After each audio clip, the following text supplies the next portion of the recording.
Hey everybody, welcome back to Stags Be Fixin'. So we have a little table project we're working on here.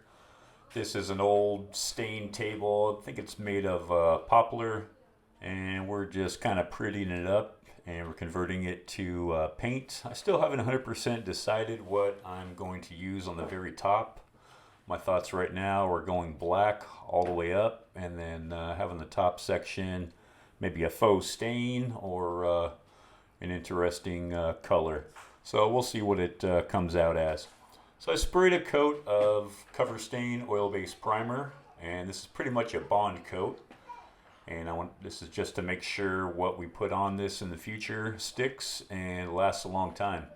So we have a bond coat, and I'm just going across with some 320 sandpaper.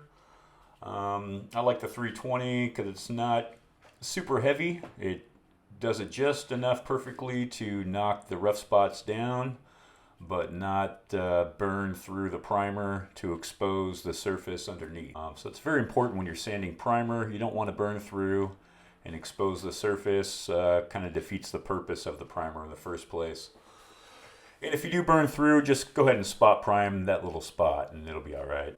But you saw me just taking sandpaper, and what I like to do is run my hand in front of the sandpaper, and that kind of helps me feel the smoothness of the surface and see, if there's another spot I need to sand to make sure I get all the rough spots out. That's pretty much the only way you're going to know if it's really smooth, is to run your hand down it.